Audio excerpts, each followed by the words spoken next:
Greetings from Christian News and Interviews. So I'm going to talk to you today about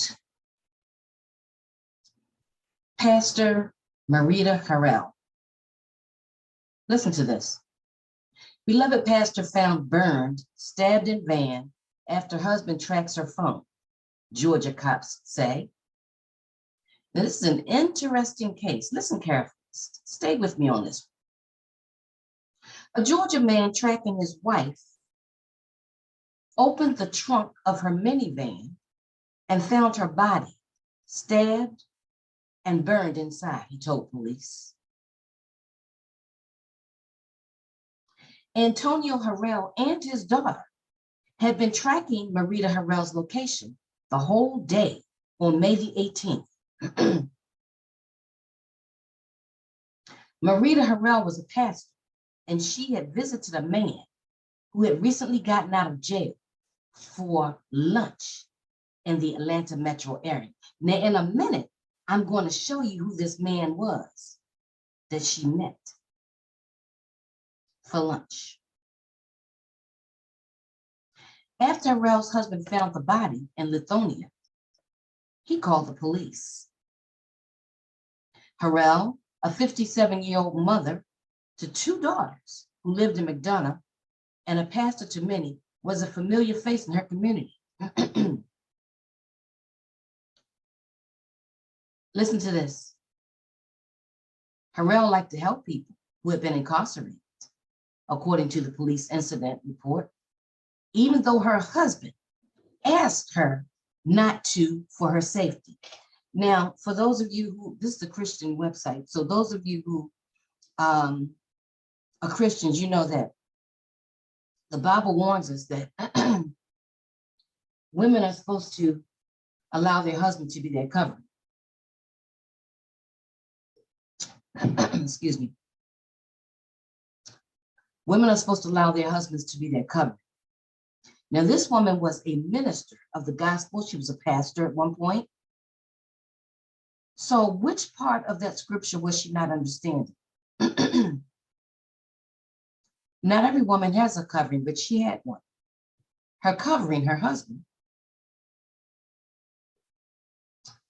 Her husband, excuse me, had asked her to stop meeting these men. Listen to this.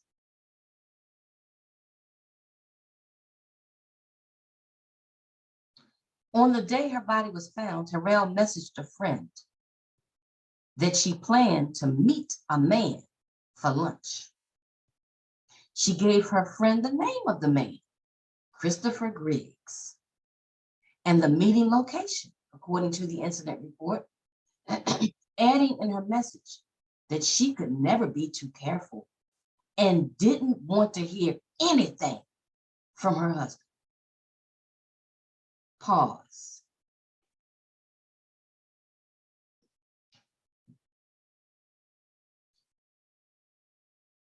This married pastor informed her friend that she didn't want to hear anything her husband had to say. And she was going to meet this jailbird for lunch. Okay? Now listen to what the husband himself has had to say about her meeting with these various individuals. Just a second, let me see if I can pull up what her husband said. Okay, here it is. The report said, okay, according to a police report, Harrell's husband, Antonio, was tracking her phone location because he was worried about her meeting with the man. He was worried about her meeting with the man. He was worried about her meeting with the man. The husband made the unthinkable discovery of her killing when he used the phone tracking to locate her minivan, according to the report. It sounds like she had a very loving husband. The report said that her husband told his wife not to meet any more, put a line under it, any more people who have just been released from jail for safety reasons. Let's pause there for a minute. According to police report, Harrell's husband, Antonio, was tracking her phone location. That tells me he had been concerned about her to the point that he was tracking her. Found her body. But in the report, he said that he had told his wife. Now remember, he was her covering. That was her husband. God puts husbands in women's lives as a covering. Her covering told her not to meet this man. And in fact, he told her to stop meeting all these men who are coming out of jail. Listen, told his wife not to meet any more people. That means that she had been meeting men before from jail. And so he told her not to meet any more. But remember what she told her friend. She told her friend she was meeting him for lunch, and she didn't really want to hear what her husband had to say about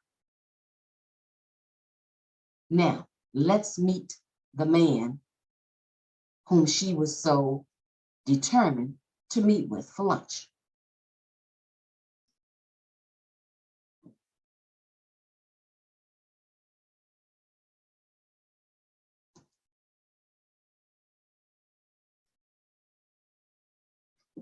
Man accused of impersonating DeKalb officer now charged with sex assault.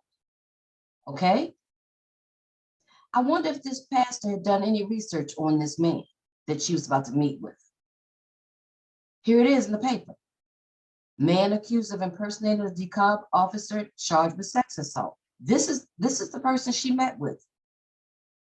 Okay, so let me tell you a little bit about this man that she met with supposedly for lunch, but ended up in his house. Listen to this.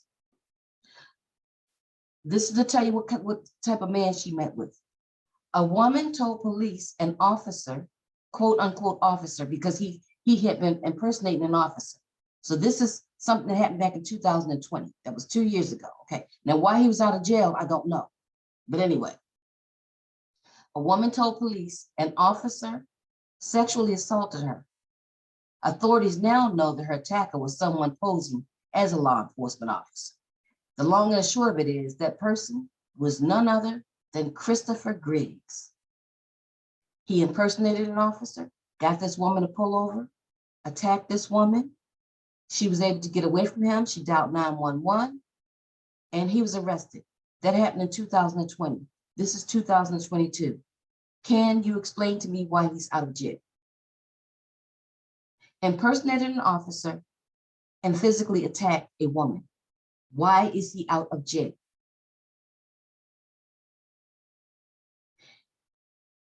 I bring this up because I wanted you to know the type of man that this pastor met with, the type of man that her husband warned her to stay away from.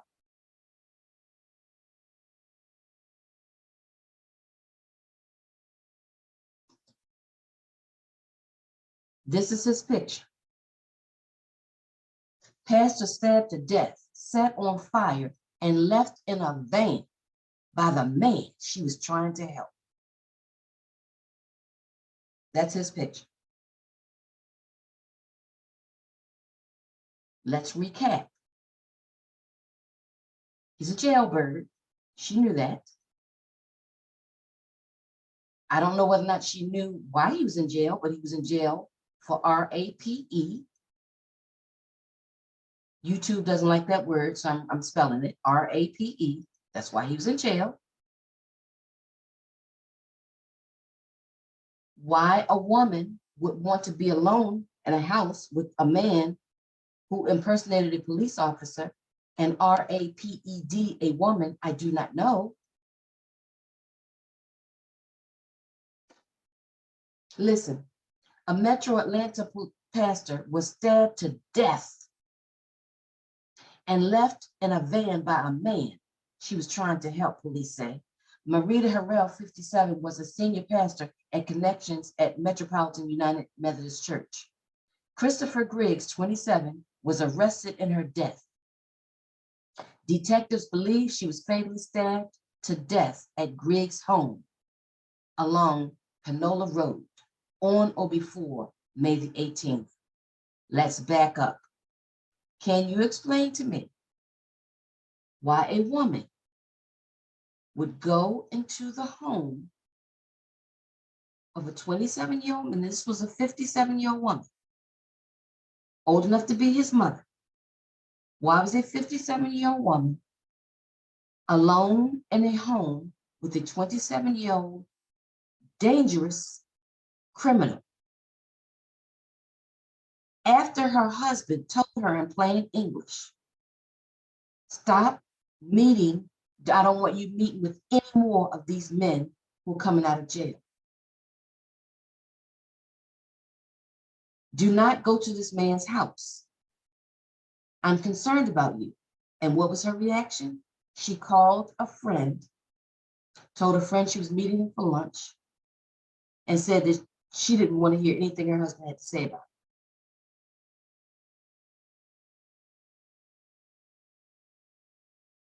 Lunch. She ended up in this man's house alone, in this dangerous man's house alone. And now they have to set up a burial for her. Odd case. I will be following it. Stay tuned.